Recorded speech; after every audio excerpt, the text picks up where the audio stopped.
Halo, Shalom. Perkenalkan, nama saya Seni Dargule.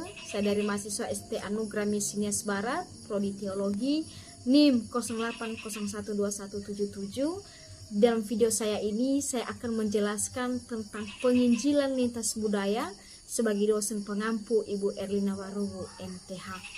Nah, di dalam penginjilan lintas budaya ini ada 3 bab yang kita bahas. Sebagai bab pertama, yaitu introduksi penginjilan lintas budaya. Nah, di dalam introduksi penginjilan lintas budaya ini ada 2 judul besar yang kita bahas, yaitu definisi dari penginjilan dan yang kedua konsep penginjilan lintas budaya.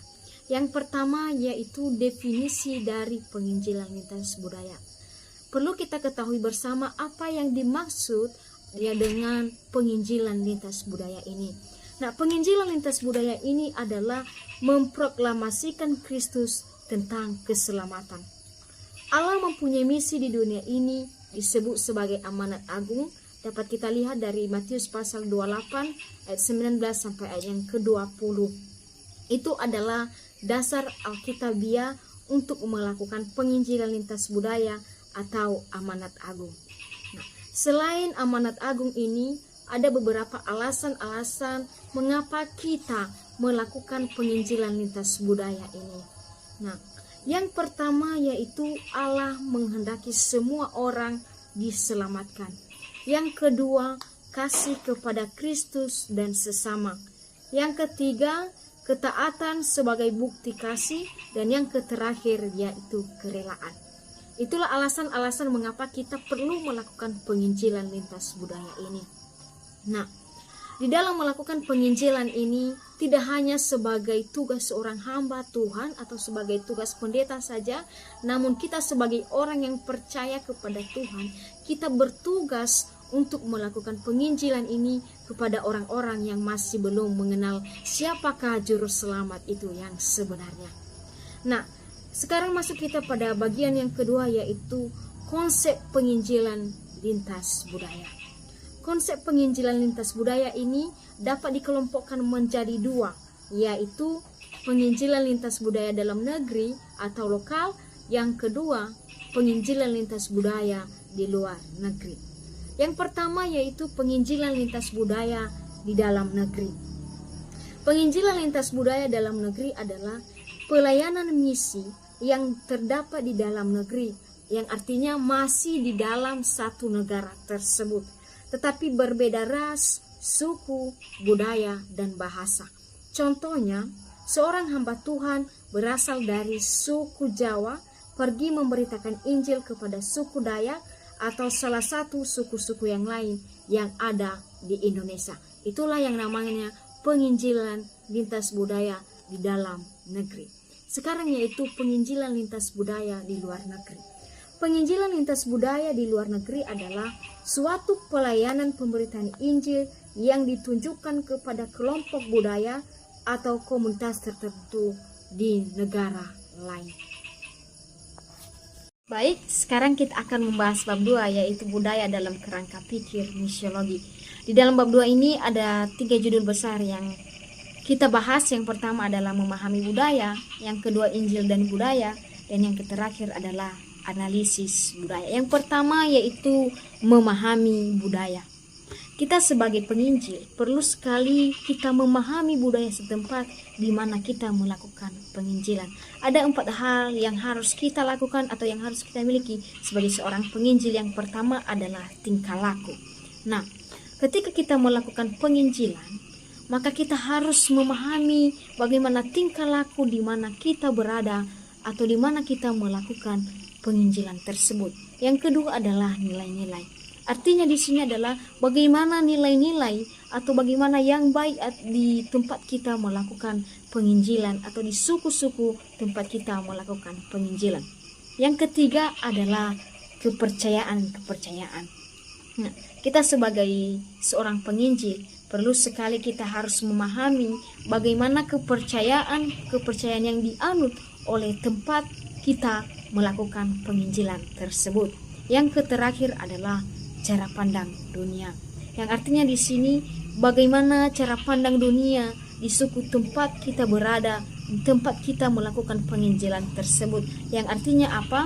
Bagaimana hal-hal yang terjadi di tempat kita melakukan penginjilan tersebut. Nah, sekarang masuk kita pada bagian B, yaitu Injil dan budaya. Ketika berhadapan dengan budaya, Injil sering menghadapi dua kemungkinan, yaitu Injil menelan budaya atau budaya menelan Injil.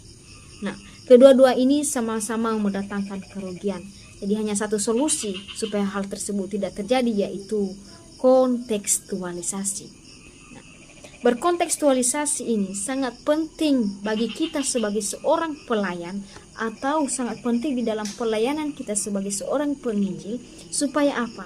Supaya kita dapat diterima di tempat kita melakukan penginjilan, dan juga Injil yang kita sampaikan itu bisa diterima bagi mereka di tempat kita melakukan pelayanan tersebut. Nah, yang terakhir adalah analisis budaya. Agar tidak terjadi kekeliruan, para utusan Injil harus menganalisis budaya sesuai dengan tahapan-tahapan, sehingga ada peluang untuk membuka pintu masuk bagi mereka yang melakukan penginjilan tersebut. Tahap-tahapan yang tersebut adalah terbagi dari 3, yaitu tahapan fenomenologis, tahapan ontologis, dan tahapan misiologis. Yang pertama adalah tahapan fenomenologis. Nah, tahapan fenomenologis ini yaitu hanya menyelidiki bagian permukaan saja atau melalui pengalaman panca indah. Yang kedua adalah tahap ontologis. Tahap ontologis ini adalah menggali fenomena lebih dalam lagi untuk mengetahui realita yang sebenarnya. Yang artinya tahap ontologis ini adalah yang benar-benar terjadi di tempat kita melakukan pelayanan tersebut. Jadi tahap fenomenologis dan tahap ontologis ini adalah observasi, meneliti bagaimana tempat kita melakukan penginjilan tersebut. Yang ketiga adalah tahap misiologis, yang artinya kita sudah siap untuk turun lapangan di dalam melakukan penginjilan tersebut, di mana tempat kita melakukan suatu penginjilan. Baik, sekarang kita akan membahas bab 3, yaitu petunjuk dan tantangan penginjilan lintas budaya. Ada 8 petunjuk bagi misionaris yang ingin melakukan pelayanan misi, yaitu yang pertama, Alkitab harus menjadi otoritas final dalam proses kontekstualisasi.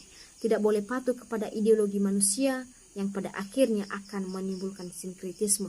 Yang artinya di dalam proses kontekstualisasi yang paling utama atau yang dikedepankan yaitu Alkitab. Yang kedua adalah elemen suprakultural. Injil harus dipelihara dalam proses kontekstualisasi, yang artinya pada saat melakukan kontekstualisasi maka Injil itulah wajib kita pelihara. Yang ketiga adalah pemimpin lokal perlu berada di garis depan di dalam merefleksikan hasil-hasil formulasi teologi kontekstualisasi, struktur gereja, dan metode penginjilan.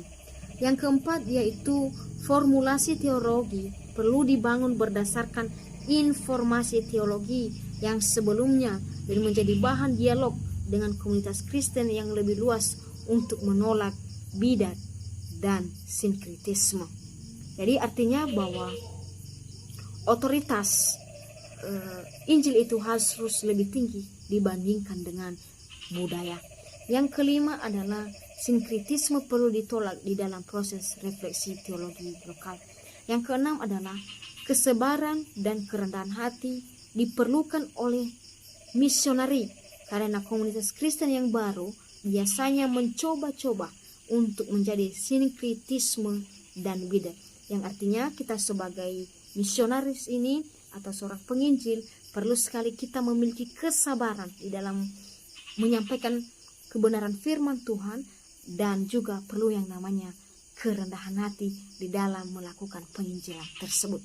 Yang ketujuh adalah instrumen yang diperlukan untuk menganalisis konteks sosial budaya masyarakat setempat.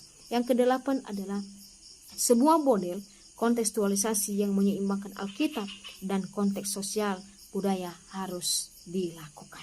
Itulah petunjuk-petunjuk bagi misionaris yang melakukan pelayanan misi ini. Sekarang adalah tantangan para penginjil lintas budaya. Nah, di dalam melakukan penginjilan lintas budaya ini ada tantangan-tantangan yang kita hadapi. Terbagi dalam dua tantangan, yaitu ada tantangan internal dan ada juga tantangan eksternal. Nah, tantangan internal ini adalah diri kita sendiri, yang artinya bahwa apakah ada kemauan di dalam diri kita di dalam melakukan penginjilan tersebut. Jika tidak ada kemauan kita atau tidak ada niat kita di dalam melakukan penginjilan, maka itu adalah termasuk tantangan bagi kita. Kenapa? Karena terasa berat bagi kita jika kita melakukan penginjilan namun tidak sesuai dengan keinginan hati kita. Itulah tantangan internal. Yang kedua adalah tantangan eksternal. Tantangan eksternal ini yaitu keluarga, budaya, suku yang dituju. Yang artinya bahwa tantangan eksternal ini berasal dari keluarga kita, mungkin tidak didukung. Ada juga budaya-budaya suku yang tidak kurang menerima kita di tempat kita melakukan penginjilan. Jadi tantangan-tantangan ini sangat terberat di dalam melakukan penginjilan. Jadi kita sebagai orang-orang yang percaya